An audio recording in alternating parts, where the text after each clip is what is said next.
सत्यनारायण को कथा है। मेरी बहन के घर में, मेरी मासी की लड़की प्रतिभा के घर में आज सत्यनारायण भगवान का कथा है। कथा हो रहे हैं, सभी लोग आ रहे हैं। यहाँ पर सब बैठे हुए हैं कथा सुनने के लिए। सत्यनारायण भगवान की सब बैठे हुए हैं। भगवान को पूजा जससे भगवान को पूजा करता, जससे भगवान को कथा सुनते भक्त भी भगवान की सभी मनोकामना पूरा करने के कारण पूजा कर रहे हैं। धेरै ठुलो पूजा नगर हैन, साल 6 महिनामा मेरो घरमा पूजा गर, म त्यसैबाट पछिल्लो भएर तिम्रो घरमा सुख शान्ति समृद्धि भगवान ऐश्वर्य प्रदान गर्नेछु भनेर भगवानले भन्नुभयो। र त्यस कारण हामीले आफ्नो घरमा साल 6 महिनामा सुख शान्तिको लागि भगवान नारायणको व्रत, नारायणको पूजा गर्नुपर्छ। जस घरमा नारायणको वास हुन्छ, त्यो घरमा दरिद्रता कहिले हुँदैन, उसको घरमा कहिले अकाल हुँदैन।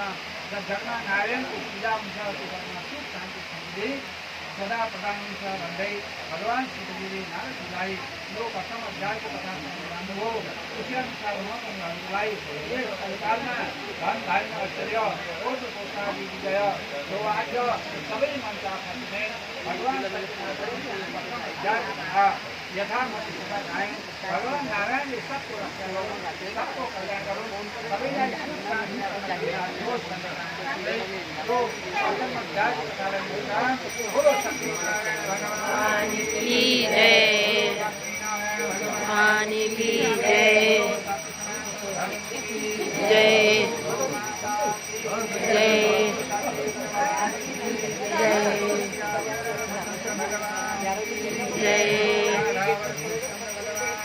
जय जय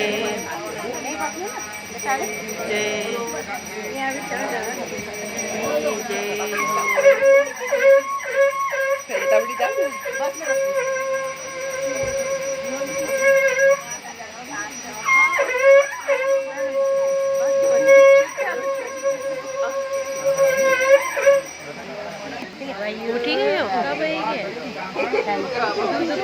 बाप रे, गर्मी लागे क्या? पानी पीनी हो? पानी पीन्छ आफ्नो आमा आयो नि। ये क्या भयो इसको माथा? अरे यसको मुख जलिरहेको थियो नि पुरा। उसले दालले चकचक यसैले आफै झुक्टा मारेर गरेको। म वहाँ जानभन्दा पहिला, बिहामा जानभन्दा पहिला पानी पिलाउँछु।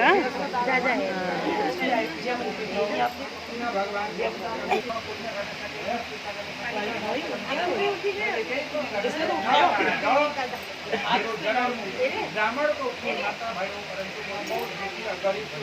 मलाई खानको लागि हैन पेटभरि खाना खाना छैन हैन, म दुखी छु, गरिब छु। यस कारणले भगवानको भक्त गर्न कि भगवान जुन ब्राह्मणले भाइको लागि आएर भगवान सत्यनारायण स्वामीको व्रत पूजा खान दिएका थिए। त्यसै समयमा लक्ष्मीलाई चाहिँ बाहिर राखेर भगवानले ब्राह्मणलाई सोध्यो